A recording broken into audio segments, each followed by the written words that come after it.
Um, Siyempre, sino ba si Doc Cham? Ano bang pinanggalingan niya and paano siya nakapunta dito sa Canada? Now, bakit pupunta kami kay Skinlure? Bakit kay Doc Cham kami magpapaayos ng mukha? Kung i-compare ko, would you consider yourself an equivalent of Dr. Vicky Bello dito sa Canada?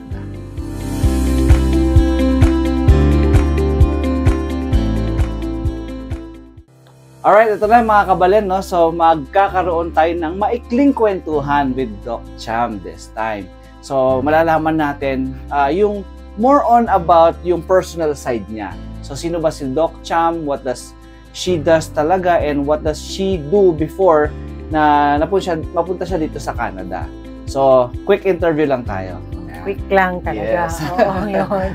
Yun. So, sige Doc Cham, I'll start with my first question. Oo. Siyempre, sino ba si Doc Cham?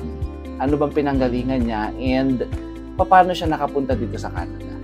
Yun.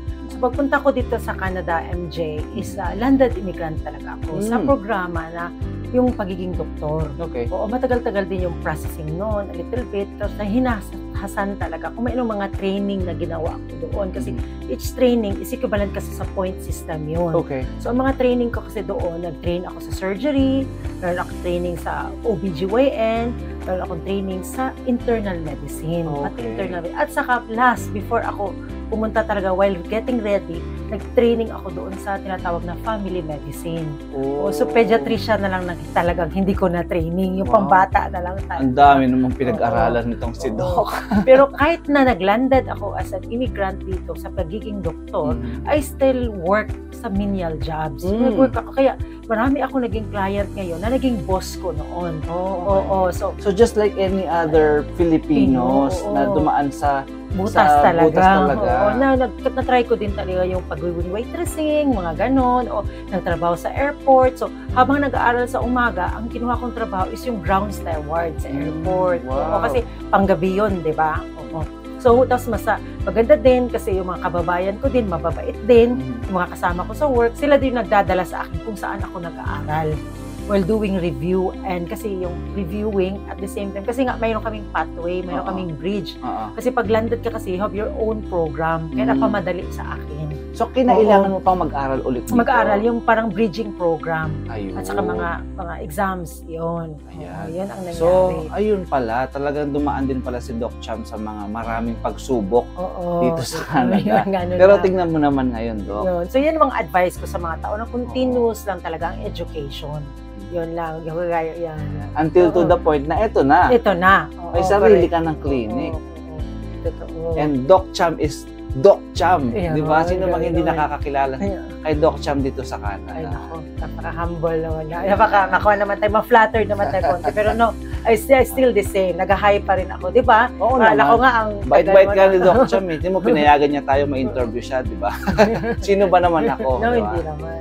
So, ayun. So, thank you, Doc, for sharing your journey here in Canada. No? So, yun, basically, doktor na pala talaga siya bago pa siya pumunta dito sa Canada. So, she got her training sa IM, OB-GYN, surgeon, and family doctor bago siya nag-aesthetics. Oh, correct. Grabe, super doctor pala tong si Doc Cham. Pero hinahanap lang yung sarili, di ba? Hanggang grabe. sa Canada. Okay. So, okay. One big question, Doc. Napakaraming mga aesthetic clinics dito sa Canada, particularly Edmonton. Now, bakit pupunta kami kay Skinlure? Bakit kay Doc Cham kami magpapaayos ng mukha? Yun. So, kung nakikita mo, bakit Skinlure? Why Skinlure? Because as I've mentioned, yung sinabi ko nga kanina na yung aral ko is so diversified. So yung mga aral ko na yun, mga training ko ngayon, ma-incorporate ko ngayon. So pagpagamot ko sa mga skin problem. Kasi sometimes yung mga skin problems ng mga kasi isusulta lang kung ano nangyayari sa katawan natin. Okay. Lalo dito sa Canada kasi marami nga tayong iba-ibang weather dito. Oo, yun ang nakakaiba. At the same time, dito kasi sa Skinlure, I continue to educate myself. Hindi talaga ako tumitigil sa pag-aaral. I'm hunger for learning. Kaya makikita mo, mayroon tayong lure drip na, mayroon pa tayong stem cell na ngayon.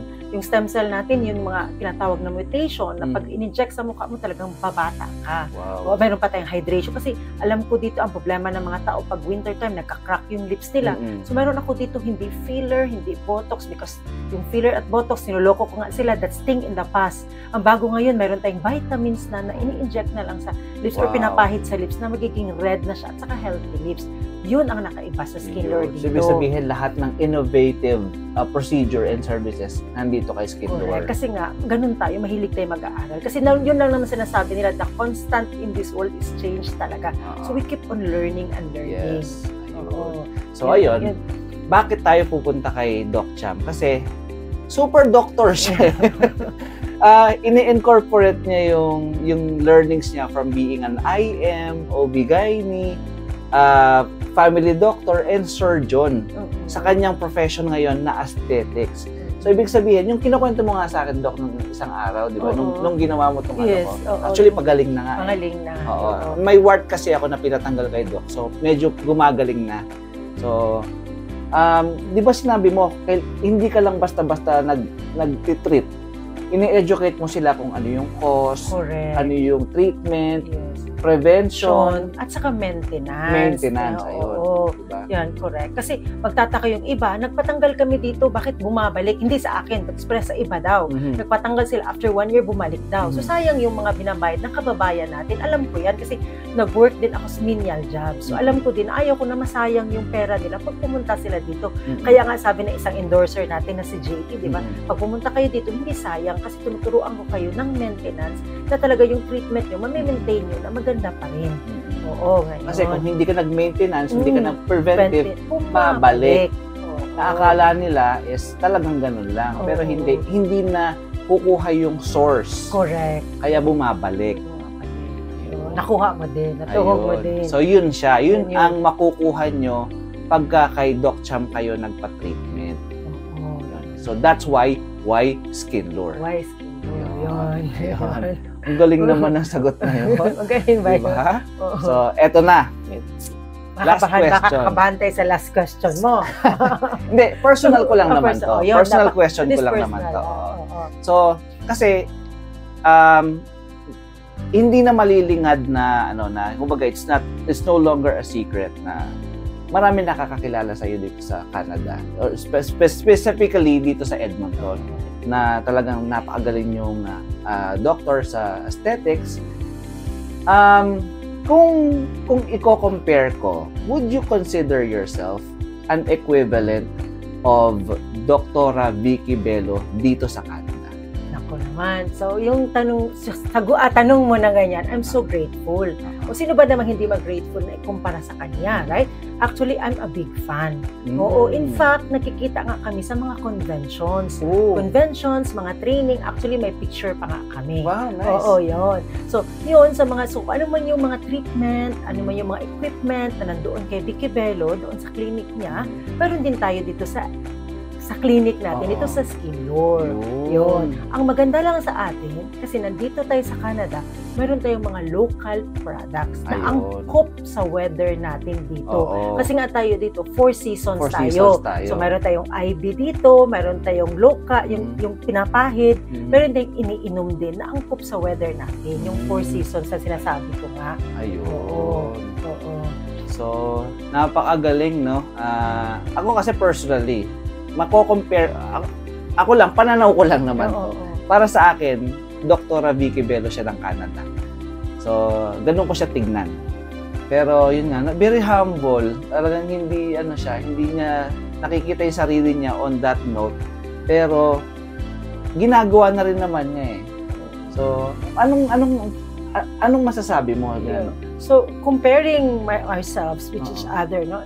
To define us in a right way, what truly matters sa aming dalawa is we are concerned how to make people have improvement sa skin nila. Yun to have to attain the healthy skin. Ayun. Yun naman. Kasi hindi naman siguro maganda na ikinukumpara kami. Basta same kami ng layunin na pagandahin yung sino mga pumunta sa mga clinic namin. Ayun. Wow, helping diba? talaga. Service kasi ang pagiging doktor. So, importante Oo. yung nakakatulong. Nakakatulong. Oo, So, service. same advocacy kayo. Same advocacy kami. Oh, ang galing. Di ba pang Miss Universe ang sagot? Hindi naman. Ayun. So, Doc, thank you so much for having me in your clinic. And ayun pa, nag-few treatments ako kanina nung isang araw, nung tinrit mo yung aking wart dito na nag-iisa. Kaya grateful ako. I'm so grateful also kay MJ kasi hindi naman 'to mangyayari to MJ yung ginawa nating mga videos kung wala ka din sa talent mo. Uy, salamat po. Kaya I was very appreciated. Kaya pinabalik talaga namin si MJ kasi magaling din talaga siya. Kasi nakita mo naman yung gawa niya. At saka he's so patient with me. Salamat po. Kasi ako kasi yung hindi mahilig magpa-interview sana. Di ba ang tagal-tagal lang ako dito hindi ako na-interview. Ako lang ang nag-interview sa kanta. Talaga. Oy, exclusive yan ha. Exclusive. Ayun. Okay. Sige. Okay. So, mga kabalen, maraming salamat po sa inyong pagtsatsaga na panoorin itong content na to. Katulad nga na sinasabi ko sa mga previous video ko, hindi naman ako yung bida sa aking mga content, kundi yung mga business owners na fini-feature ko sa aking content. Kaya it's all about them and it's not all about me. Ayan. Kabalen na. Follow na guys. Okay. So once again mga kabalen, this is MJ Mendoza and you are watching Kabalen in Canada. Bye.